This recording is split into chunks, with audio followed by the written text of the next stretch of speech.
damn it, I know this. I know what this is. This is important.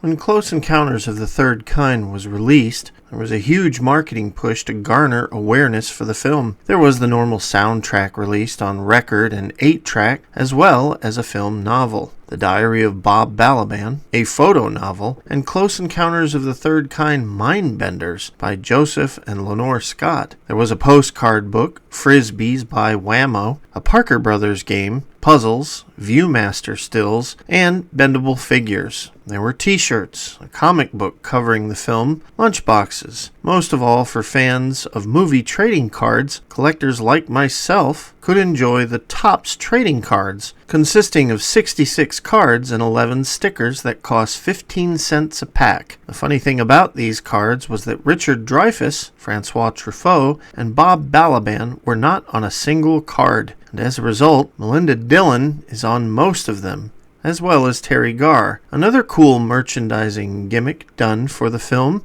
was to make another unique card line and distribute it through loaves of Wonder Bread. For every loaf of bread you bought, there would be a card floating around inside, and there were 24 to collect. The way Columbia Pictures released this film was really confusing because the studio was very eager to get this movie to theaters, but rolled it out extremely slow. If you lived in Los Angeles or New York, you were lucky because that meant you could see it on Wednesday, November 16th, 1977. Then, on November 23rd, more theaters got the film. Spielberg purported that this hurt the film's success in the long run. By mid-December, the film finally reached a wide release and became a huge success. The film would be in theaters for 411 days, and it would go on to make $116 million during its original theatrical run. At the time, there were big competitors going against this film during its November-December release, and one was Star Wars, which was still making between 1 to 3 million weekly in theaters, and back then that was good money.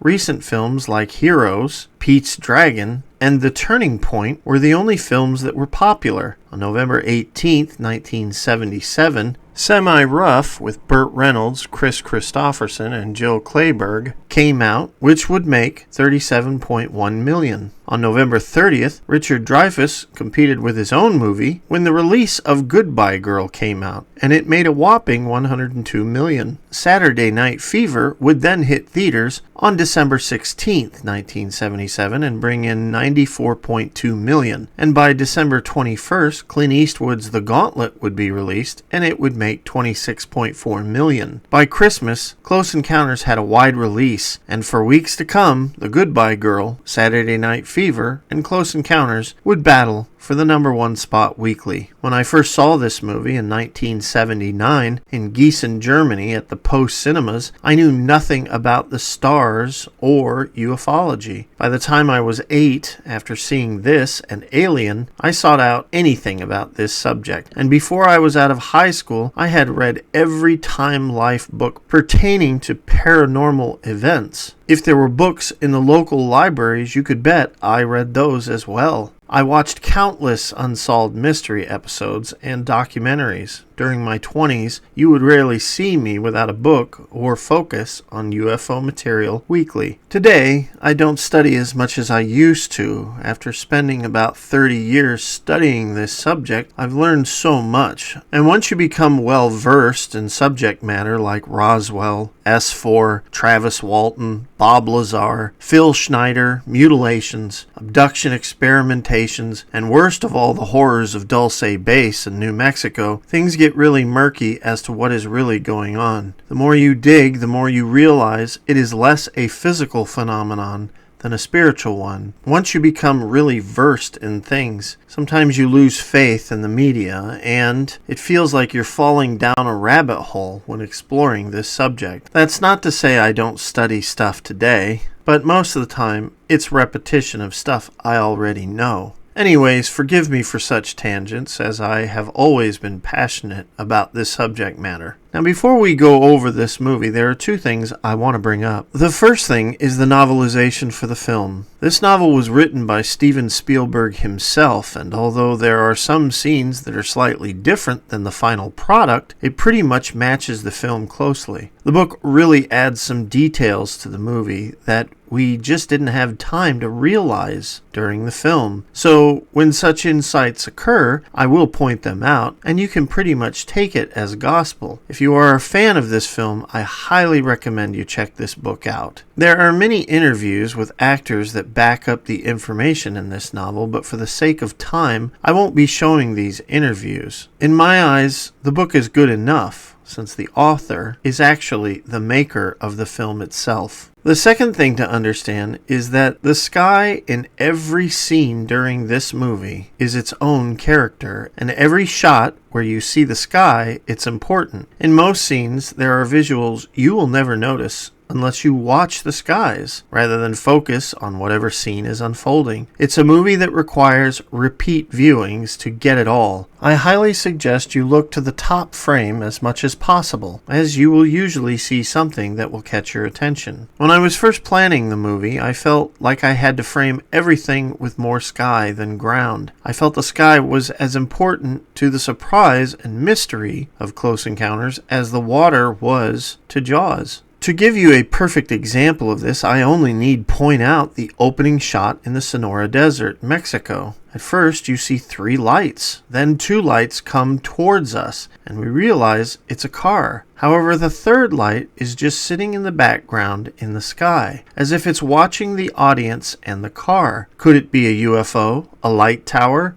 a lighting gaff? Who knows? And that's the point. We are treated like UFO enthusiasts during the movie because once you get used to seeing things move in the skies above, you keep looking up during every scene in anticipation. It's brilliant, and if you get a chance to see this in theaters someday, I highly recommend that. The group arriving here is called the Mayflower Project, and it works for the United Nations. Steven wanted this film to be about all countries because the UFO phenomenon is everywhere in the world, and he wanted to acknowledge that. It is then that the planes of Flight 19 are discovered. Now, this flight group is not fictional. Flight 19 was a training group of 5 Grumman TBM Avenger torpedo bombers out of Fort Lauderdale on Wednesday, December 5th, 1945 at 2:10 p.m. The skies were blue and clear upon takeoff, and under the command of Lieutenant Charles Carroll Taylor, who was a World War II vet with 2,000 hours of flying time. They were supposed to do bombing run exercises before returning to base with about a 2 to 3 hour flight time in all. The team dropped their bombs, and it was noted at 3:40 p.m. that the training group felt discomfort and disorientation as they made their final turns to begin their flight home. As another bombing group went out, a transmission was intercepted from Taylor himself. Both my compasses are out, and I am trying to find Fort Lauderdale, Florida. I'm over land, but it is broken. I am sure I'm in the Keys, but I don't know how far down, and I don't know how to get back to Fort Lauderdale. After some communication issues, the weather started to turn bad at 4:30 p.m., and none of the navigators in Taylor's team could figure out where they were. Taylor's next communication was, "We'll continue to fly 270 degrees west until we hit landfall or run out of gas." Chatting could be heard within his group at base for about an hour until 6:20 p.m. when Taylor gave his last order. "We'll have to ditch unless landfall. When the last plane drops below 10 gallons, we will all go down together." Planes were sent out from all over Florida to find these missing pilots. However, one of the planes searching for this group also turned up missing. For 5 days, hundreds of aircraft searched for the training group and the maritime plane that also came up missing during the search, but not a trace was found of any of them. Some ufology theorists purport that there was a lone message about seeing something that was not from this world, and it was kept from the public. In the film, there is a moment where a text says, "Approximately 46 gallons in the right tank." This very relevant scene proposes that after Taylor gave the order to ditch together when the first plane dropped to 10 gallons, the aliens took the planes and one of them had this amount in their tank at that moment. Or the lone message about seeing something from another world was the true reason for their disappearance. For our first deleted scene of the film, Lacombe gives specific instructions for handling everything for research. But it's best this was cut, as it added little to the film. Protégez-le de l'extérieur. Very well from the outside. Yes, sir. Je veux qu'on me relève les empreintes de doigts. And you also have to get all fingerprints off of all the objects in the airplane. The Air Traffic Control Center at Indianapolis, where Harry Crane is communicating to both flights, is another mood-making scene for the first act to build mystery and point out that during the 70s, it was not popular to report seeing strange things in the sky. One must remember that during the time of this film, UFOs were not mainstream and were treated with skepticism and scorn, especially when fringe groups like cults and hoaxers purported wild theories publicly, like aliens came from Venus or Mars. I appreciate that the Air Traffic Control Center puts a date on this film, and I'm glad it did, because it takes a snapshot of the mentality at that time. Of course, the frustrating thing about the movie is that right at the beginning it states present day. This is a flaw in the film in my eyes. When I watch this, I see it as a time capsule. I do not see this as a present day film in any way, especially when so many things dates this movie. When we get to Muncie, Indiana, Barry Geiler is introduced, and he has little fear. His child mentality makes him completely open to the alien phenomenon. A very important thing to realize is that Barry and Roy Neary are the same character. Their youth and open-mindedness guides them.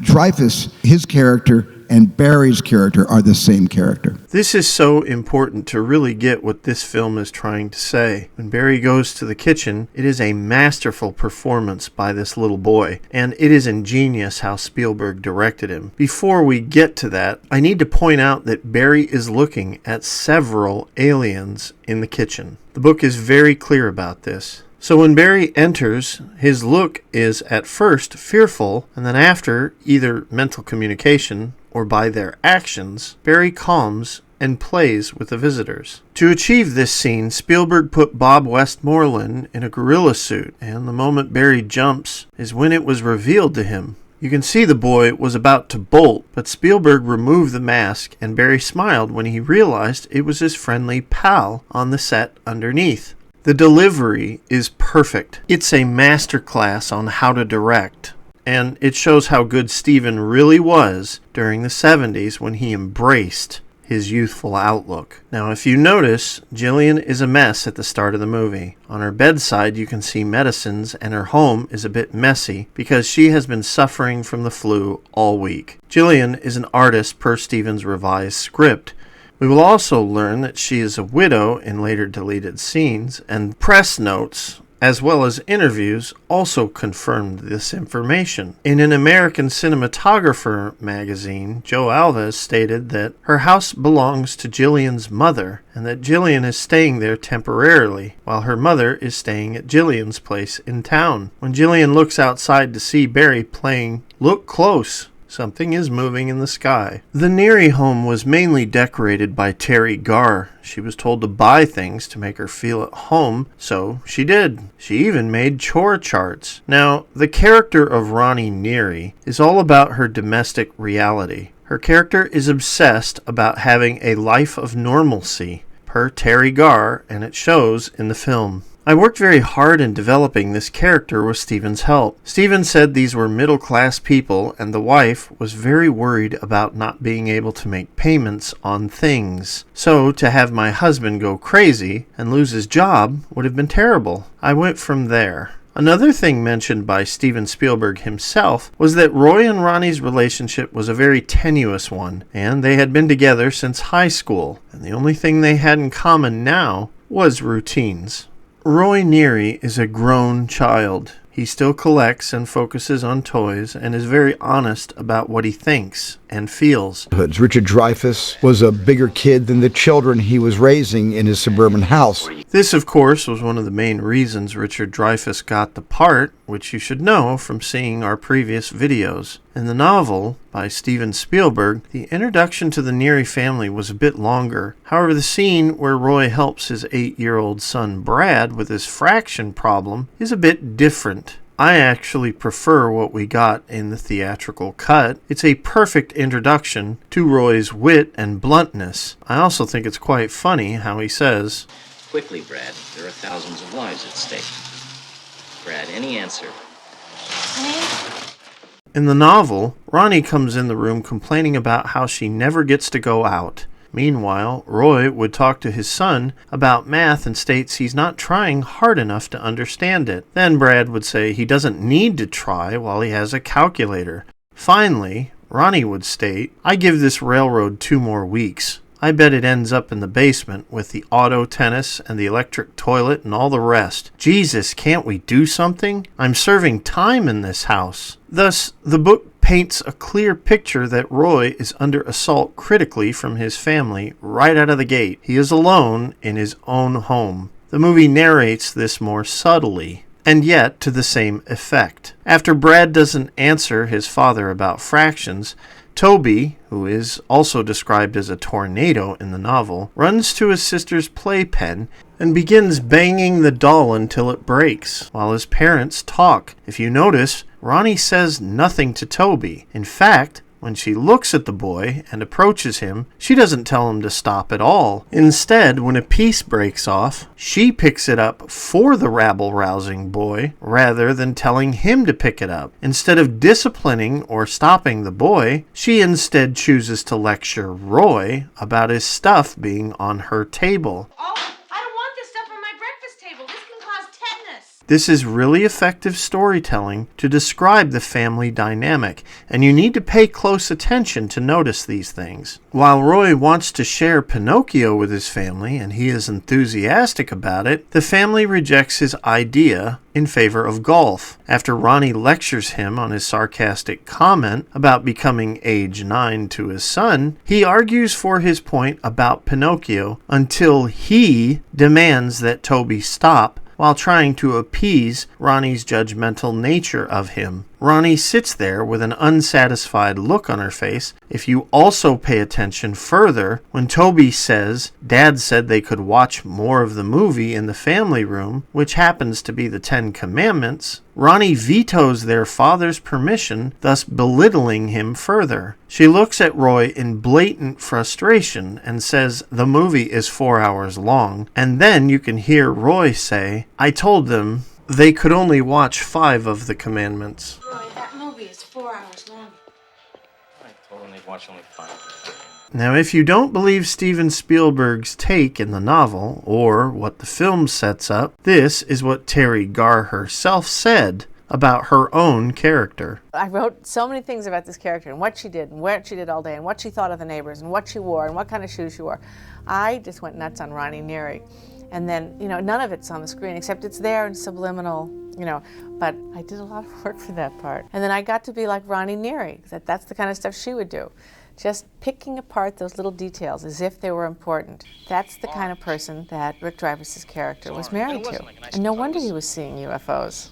She was driving him crazy. This is yet another important story beat because it ties to Roy's motivation and actions during the film. When we leave this house, we see the sky again and there is something flying above before we return to Jillian looking for her boy in E.T.'s forest. In another deleted scene, Roy gets to his job to discover havoc everywhere. He is sent out to check on a team working in the field. But I'm in charge here right now, and you're going to Crystal Lake. I am. Now, I can't help it. Everybody's everywhere. Now, if you have any questions, you ask, get on the horn to me, direct. And when he arrives there, it is discovered that the entire line is missing. When he calls into base, he reports that lights are being seen in other areas and asks if the power is on in said areas. When his boss says no, and they intend to turn power on, Roy states that there might be crews working in that dead zone. who could get zapped if the power is turned on and maybe killed. His boss ignores him and tells him to stay put and manage the team. Roy, wanting to make sure the others in the area are safe, commandeers the help of his buddy Earl Johnson to take over the situation here while he makes sure the other area is safe. Some of our people in Talano could get killed. If he's right, they're gonna suspend your ass so high that even the Job Placement Corps won't find it. This scene needed to be in the film because it shows Roy's cares for others and that he's responsible. I have heard many a commentator of this film state they thought Roy was a character they didn't like and his motivations were not clear. This scene would have helped that image a bit. The next deleted scene is both an alternate scene and a deleted one. It is very relevant to the control tower scene earlier in the film as well. Originally, there was no Flight 19 scene, and it was the last thing filmed for this movie. This scene would have actually been the first moment we would have met Lacombe, Laughlin, and Lacombe's driver, Robert, played by Lance Henriksen. They would introduce each other, and then the scene with Flight 31 would continue. Now, if you remember, Flight 31 was the plane that had the run-in with the UFO during the tower scene, and now it has landed. The Mayflower Project team would board the plane and then demand all cameras claiming military secrecy. Then Lacombe would demand the flight recorder. We want the flight recorder, and don't wash the plane. Then the scene would revert back into the car where Lacombe would ask Laughlin to translate a steamy romance novel. The scene was kind of funny, but a little strange. The scene is pretty good, but the introduction of Flight 19 is leaps and bounds better. More deleted scenes would occur, and the next one is utter chaos, and it should have never been in the film or even filmed. Roy drives into a crowd of people who not only crowd his car, but some climb on it. Yes. Did they go off like that? Thank you. Is this Talano? At least tell me, is this Talano? I just want to know if this is Talano. Am I in Talano? Everyone is talking at once to the point of overload, and then a man gives sloppy directions to get him back on course. It serves little purpose and was best cut. Back to the normal cut of the film, Roy is out in the middle of nowhere and he encounters the craft in a very effective scene. The car was literally rotated to achieve the shots needed, and Roy getting sunburned and frightened the way he does is just great filmmaking. I also really appreciate that there is no score for this scene as well. The silence and events is enough. Another really cool detail is that the noise by the insects stop when the craft is over him, which is a common occurrence reported in UFO cases. As the craft moves away down the street, the life returns to the area. Taken in by the moment, Roy goes chasing these weird craft. In the book, it is noted that he thought about going back to the work site, but it is noted that he is way more excited than frightened at this point. After meeting up with Jillian and Barry, there was a deleted take when the strange farmer, played by Robert Blossom, would approach Roy and state that the curve on the road is very dangerous. And then he starts talking about how they come through late so they don't disturb the residents. It was then that the ships would fly by, while Barry laughs and shouts, "Ice cream, ice cream." Roy heads out after them while the farmer says behind him that he should stick around. The UFOs were originally going to look like the 1950s version of flying saucers, but as designs evolved, Spielberg and team thought that the alien ships would take forms of non-threatening things they saw from above, like McDonald's arches and Chevron gas station logos. A thing to note is that the Crescendo Summit set shared space with the Devil's Tower mountain replica that Dreyfuss and Dillon would be seen climbing later in the film. The set was designed so a car could enter the stage, build up speed to climb up it, and then continue down and exit through the other side of the building. The set was designed to withstand the weight of 4 cars. After the car crashes, there is a deleted scene where Roy and the police are in the police station trying to report the events at 3:30 in the morning. The captain of the police station berates his officers, stating that he doesn't want his office to be in the National Enquirer, and he suspends the officer that crashed the car. This causes everyone to back off reporting out of fear. Roy sees that he's alone and decides to leave without making a report as well. It is 4 a.m. when Roy barges into his home to take his family to the summit. Now I want to take a moment to focus on Ronnie. Even though she was set up to be really grating and somewhat divisive of her husband at the beginning of the film, her character is a bit more complex than that. She does not know what the hell is going on here, and rather than pitch a fit, she entertains her husband's spontaneous moment. After all, she was described in the novel as someone wanting to get out of the house, and in interviews she was described as someone stuck in routines rather than life. So when she is out on the road with Roy, she kind of appreciates this moment. When he tells her what he saw, she entertains him with questions of what did they look like, and wants to reminisce about romantic moments with her husband. It shows another side of this character rather than just an unsupporting wife who is not strong when times get tough, which, in the end, is an unfair assessment of her character. It's subtle stuff, but it is there, and the film shows this. Another thing to note about Roy is that he is focused on the wonder of what he just saw. It literally consumes him. Work has been trying to call him, and he admits earlier to turning off his phone. Well, Governor, they want you to call them right away. They said they couldn't reach you. I turned the radio off. Couldn't do that. The phone's ringing off the hook. Later, we discover that Roy will be fired for this because technically he abandoned his post, which was the work team that he left by putting Earl Johnson in charge. He also disobeyed direct orders. The fact that power came back up is inconsequential. His actions had repercussions. Some state that this is not fleshed out in the film without taking deleted scenes into account, and I totally disagree. Even without the deleted scenes, we know Roy was lost. Then he chased police and then went straight to his family and dragged them to the summit. It was therefore evident that he didn't show up for work at the area he was assigned to go to, and he turned off his communications. Thus, job abandonment is clearly implied from what the theatrical version shows us. Now, a scene that was filmed and confirmed in interviews was when Roy and his family was at the Crescendo Summit. The way it was supposed to end was to have Ronnie jokingly ask him if the aliens landed right now, would he go on one of the ships? Roy is still excited about his encounter and would look at her seemingly dumbfounded by her question and reply, "Jesus Christ, yes."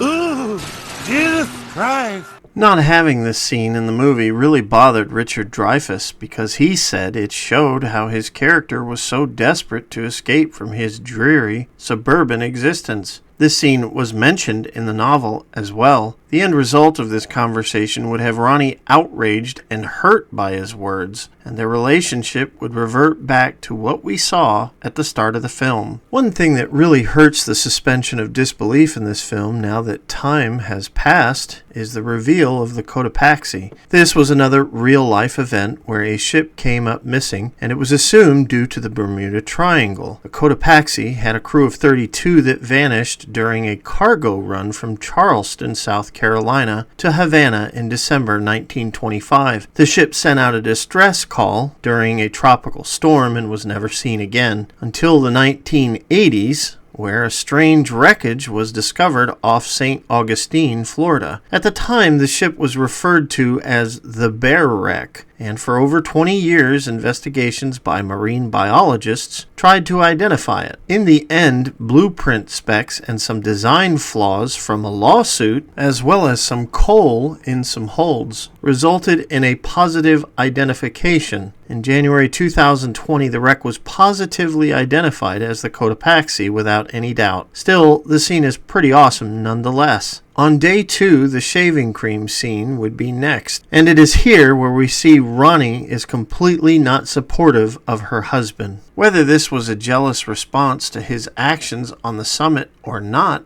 does not matter one bit. Roy is very open and interested in what he saw, and Ronnie sees a newspaper article that can confirm it. But she doesn't offer that validation at all. Rather than encourage and support him, she cuts out the article and keeps it from him. She goes even further by telling Roy what they are going to tell people when they see his sunburn, thus demanding he lie. All right, then we'll just tell everybody that you fell asleep under the sun lamp on your right side. What for? And then, when his son Brad asks his father about the UFOs, Ronnie shuts down the conversation completely by saying that Roy doesn't believe in them. She is totally ignoring his perspective and destroying any agency he has whatsoever with his son. All of these things in the film should be enough to convince anyone that Roy is in an empty and suffocatingly controlled relationship with Ronnie. Now, most proponents of this film at the end will always tout that Roy was with a crazy family that was completely opposite of him, and therefore, when he goes on the mothership, what he does is perfectly justified. Although I am extremely supportive of this movie, I can't just agree with that assessment. Because during this scene, Brad is very supportive of his father by trying to stand on his side about the UFOs, even though his mother suffocates both their opinions. Mom, I believe in him. I believe in him too. Oh, no, you don't. Dad says we do. No, he does not. It is simply heartbreaking to see Ronnie do this to the boy and her husband. At the end of this sequence, the film shows you more revelations when the children start arguing about if UFOs have bases on the moon and what they do. It is analogous to Ronnie's methodology. The film would double down on this if it had kept the next deleted scene where Roy attends a neighborhood gathering. Ronnie would demand Roy lie about his face burn and would tell everyone the lie while watching him like a hawk. Clearly, she doesn't trust him, and I would argue that she has concern for him as well. However, that concern seems secondary to her social status, and soon he starts looking up at the skies in fascination. The scene then falls apart as it gets a little silly, where everyone else looks up at the sky like Roy to see what he's looking for. The scene would end with a jello mold that makes him think of Devil's Tower. After the breakthrough in India, Lacombe devises that the aliens singing to people is actually a form of communication and uses a visual medium to represent the tones. We later discover that he uses this to send out a signal to the skies to respond to the alien message, something that the majority of contactees like Roy Neary would never have the resources to do. Later that night, Roy would return to the summit, and there were more deleted scenes that has never been released that was shot, which had Roy talking to the Sky Watchers. This included Roy asking an 80-year-old lady about the UFOs appearing nightly, and her showing him a blurry picture claiming they were extraterrestrials. The book is really insightful about this sequence in that Roy feels that the people on the summit are merely sightseers rather than people who want to really understand the phenomenon. It is then that Gillian zeroes in on Roy and approaches him. A thing that should have been in the movie was the immediate familiarity between Julian and Roy. During the scene where she shows him her sunburn, she showed him her chest, to which he blushed. Gillian would apologize with her openness and say, "I'm sorry, I just had the feeling you were my oldest friend." It only takes one experience like that, doesn't it? This scene's dialogue was a mistake to remove from the film and was a better take. You can see when these two are together that both Gillian and Roy are immediately drawn to each other and communicate very naturally. She is supportive and interested in him like he is her. Like him, she is also a believer who follows her impulses and is a free spirit like Roy. In essence, they are made for each other, and it's pretty clear Roy should be with her rather than Ronnie. Another thing to note during this scene is the photographer, who was originally in the film more. All his scenes were cut with the exception of Barry. This man works for the Mayflower Project and is documenting the people here to investigate them. There was a scene where he takes a picture of Roy and Gillian by the truck. He would then focus on Barry, where she says, Raise up your head a little bit and give me a smile. Come on, son. Hey, he's a little young for a record, don't you think? Another great insight in the book is when Roy tells Jillian that he has 3 kids of his own after sitting with her and Barry. Jillian asks if his wife understands, and he sarcastically answers, implying that she does not. Jillian would tell him she tried to tell her mother, to no avail, and Roy would ask about Barry's father. Her response is, "Died. I don't suppose he'd have understood this any better than your wife does." Once again, these scenes would have been so important in the film, but honestly, the movie has so much to cover that whatever you cut from it would hurt it somewhere. I always felt that Close Encounters needed to be a 3-hour movie, and if it was, it would only make it better. When it comes to the scene where the Mayflower Project receives coordinates, it's time for us to begin talking about the aliens themselves. There's a lot of debate on YouTube that the aliens and their actions are plot holes or contradictory, and I guess I don't agree with these arguments, which we will later explore. For now, I want to explore the message itself. Some of the complaints out there are that the aliens are just flying around, putting mental images and invitation into people's heads so they can meet them. The problem is, many of them can't understand or verify what's been put in their mind. So when the government, who sends out a signal, which they mimicked from what they witnessed in India, the aliens simply say, "Let's meet here," to people they didn't invite in the first place. They argue it seems stupid and not thought out. I would argue that these critics' reasoning is stupid and not thought out because those individuals think the aliens should reason and understand the way people on Earth do. The aliens are flying around saying to anyone, "We want to meet you." And the only one in the film so far that completely embraces their contact is Barry. Everyone they put a suggestion to has not responded to their invitation. So when the Mayflower Project discovers their call, why wouldn't the aliens respond to this? Do they really care who is meeting them even though they tried to invite others? Do they distinguish governments? Clearly, at the end of the film, they select Roy because they specifically invited him. However, in the movie, it clearly calls the Mayflower team to be sent away with the aliens, pilgrims, plural. Grant these pilgrims, we pray, a happy journey and peaceful days. This was not only noted in the DVD scene menu, but it's stated in the novel that all of them went on the ship after Roy. So had Roy not been there, they would have taken them anyways. No doubt the aliens singled out Roy because he specifically responded to their call, but beyond that we know little. Some have suggested, why don't the aliens just abduct the people who they encounter, rather than invite them to some distant locale to meet? To which I would ask, why wouldn't they? Is it possible they want people to actually accept their invitation rather than force it upon them? Does Mr. Spielberg's fictional film have to conform to the standard Zeta Reticulan abduction reports? Now, one of the things about this scene is that the exact coordinates given to the government are in the area of Devil's Tower, but not at Devil's Tower, which is a small error for the film. Despite that, some complain that the aliens do not give a time to meet at said coordinates, and therefore it's another plot hole. Why? Is it possible the aliens sent another message in between scenes after the initial message? Must it be spelled out to the audience? Can we not deduce complexities like that without being shown every detail? It shouldn't in any way suspend disbelief. I always found it frustrating that folks sometimes make plot holes out of something that is in no way complicated. And don't get me wrong, I love when people tear apart terrible movies, but we have to be realistic about said plot holes. I'm an advocate for thinking during films, not just being spoon-fed plot hole details.